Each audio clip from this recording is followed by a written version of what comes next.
हमारे साथ जुड़े रहने के लिए न्यूज के यूट्यूब चैनल को सब्सक्राइब कीजिए।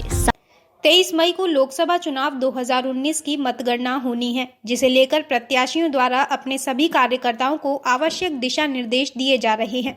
सोमवार को कांग्रेस प्रत्याशी महेश पाठक ने हाईवे स्थित एटीवी नगर में अपने कार्यकर्ताओं की एक बैठक बुलाई, जिसमें कांग्रेस प्रत्याशी और कांग्रेस के पदाधिकारियों द्वारा कार्यकर्ताओं को मतगणना के दौरान पूरी तरह नियमों के अनुरूप काउंटिंग टेबल पर बने रहने से जुड़े हुए तमाम आवश्यक दिशा निर्देश दिए गए।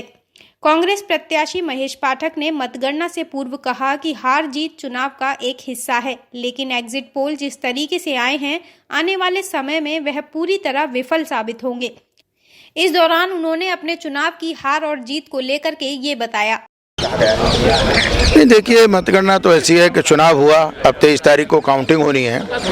तो जैसा कि चुनाव आयोग का निर्देश है कि 14 टेबलों पर हर विधानसभा वाइज काउंट होगी, एक आरओ होगा, तो 15 लोग विधानसभा में रहेंगे, ऐसे 75 लोग रहेंगे। और जो डाक मतपत्र आ रहे हैं उनकी भी काउंटिंग के लिए 5 व्यक्ति हमारी तरफ से जाएंगे। परंतु आप देखिए कि चुनाव होता है, जीतता एक है, बाकी हारते हैं, क्योंकि ये तो एक कुंभ है और जनता जिसमें विश्वास करती है उसको मत देती है। परंतु आप देखेंगे कि बड़े प्लान्ड वे में आप देखिए कि मीडिया को इस तरीके से मैनेज किया है कि रिजल्ट आए ना आए, इन्होंने पहले ही घोषणा कर दी, जैसे कि इन्होंने मत डाले हैं कि इतनी सीट मिल गई।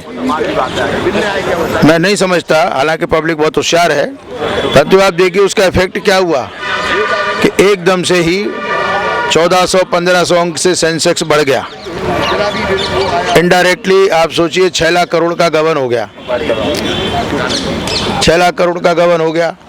अब अगर मानो नई भी सीट आती हैं भाजपा की, सरकार नहीं भी बनती है, तो जो हो गया वो तो हो गया। और जो लोग शंका जाहिर कर रहे हैं कि ये पहले भी कह रहे थे हमको इतनी, अब मीडिया भी इतनी कर रहा है, और जो ये कहते हैं कि ईवीएम में गड़बड़, तो अगर इन्होंने वो संख्या मिला दी तो कहेंगे देखिए जो एग्जिट पोल आ रहे थे वही हमने बताए, इतने तो हमको मिल नहीं थे। तो आप देखिए वो शुरू से इनकी 3 महीना से वो प्रक्रिया चल रही है, 300 प्लस 300 प्लस 300 प्लस। और मैं तो एक दूसरी बात कहता हूँ, मैं कोई सुप्रीम कोर्ट के खिलाफ नहीं हूँ। चुनाव का मतलब क्या है कि जनता का विश्वास हो। अगर मुझे भारद्वाज जी आप पे ये डाउट हो कि ये ऐसा है, तो आपकी ये ड्यूटी बनती है आप मेरे शक का निवारण करें। अब अगर ये मतपत्र से कहते हैं चुनाव होना चाहिए, उसमें किसी को समस्या क्यों है? अरे भाई, आपको मत तब भी मिलेंगे, आपके 300 प्लस तब भी आएंगे, चाहे वो ईवीएम में हो चाहे मतपत्र में हो। हम कहते हैं आप किसी को शंका की जगह क्यों देते हो? और अगर आप चुनाव रिजल्ट ले आए और मैं मान के चलूँ कि ये तो भाई बेईमानी से हुआ है, तो फिर ऐसे लोकतंत्र का क्या मतलब? अच्छा, एग्जिट पोल पे आप कितना विश्वास रखें? जिस तरीके से एग्जिट पोल आए और बीजेपी सरकार, आप कम से कम 20 बार एग्जिट पोल फेल हुए हैं। ये तो क्या 1 मिनट में गिरगिट की तरह रंग बदल देंगे, बोलेंगे अरे साहब हमने ये कहा था, देखिए 6 है, कोई तो देखो गठबंधन की सीट यहाँ पे बता रहा है कि 10 से 15, कोई बता रहा है 60। अब बताइए आप सच किसको मानोगे? अब 60 और 10 के बीच में से कुछ ना कुछ तो आएगा। तो 60 वाला हाथ नीचे करके बोलेगा देखिए इतने हो गए, और 10 वाला हाथ उठा के बोलेगा देखो इतने हो गए, और हम तो पहले ही बता रहे थे 10-20% इधर उधर होता ही है। परंतु आपने क्या कर दिया कि सबको अभी से ही भ्रमित कर दिया। अरे 23 को जो रिजल्ट आएगा वो आएगा, जो जीतेगा वेरी गुड, वो जनता की सेवा करे, उसको मैंडेट मिलेगा, वो जनता का काम करे। हम तो ये बात मान के चलते हैं कि 5 साल जो मोदी सरकार रही, उसने चारों तरफ तहलका मचा दिया, सब तरफ दुखी आत्मा कर दी।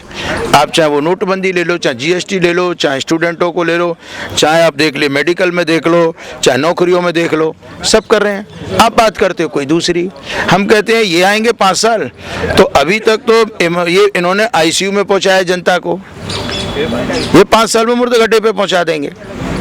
परंतु उसमें हम भी होंगे, क्योंकि जो देश का हाल होगा वो हमारा भी हाल होगा। परंतु जो आएगा वो हमको मंजूर है। परंतु अभी से आप क्यों कह रहे हो तो 365, कोई कह रहा है 224। आपने पूरी जनता को टीवी पे लगा दिया है, क्योंकि आपको अपनी टीआरपी बढ़ानी है। तो हम कहते हैं कि नाउ बार कहते आगे आएंगे। पब्लिक ने वोट दिया। दूसरी जो पब्लिक को शंका है कि ये इन मशीनों को रिप्लेस करके और जो होता आया है, और देखिए इतनी मशीनें पकड़ी गई हैं। कर मैं तो अपनी आप एक बात बताता हूँ, मैं तो हार जीत की चिंता करता नहीं। हम तो ये कहते हैं एक चुनाव था, हम चुनाव लड़े, हमने अपनी बात पब्लिक के आगे रखी। पब्लिक को अगर हम पसंद आएंगे हमको वोट देगी, नहीं पसंद आएंगे दूसरों को देगी। जो चुनेगा वो हमारा प्रतिनिधि है, वो हमारे सर आंखों पे। हम उस विरोध में नहीं जाते। और मैंने तो अपने में भी कहा था मेरी रोटी रोजी तो है नहीं जो मुझे उसकी टेंशन हो। परंतु जनता का अगर कहीं भी उनको शक है तो सरकार की और आयोग की ये जिम्मेदारी बनती है कि उस शंका का समाधान को दूर करे। और जो कोई भी सरकार बने तो जनता को लगनी चाहिए कि हमारी सरकार है, उनको ये नहीं लगना चाहिए कि ये मैनिपुलेटेड सरकार है। मैं इतना ही कहना चाहता हूँ और ये सरकार की जिम्मेदारी है कि इस भ्रम को दूर करे।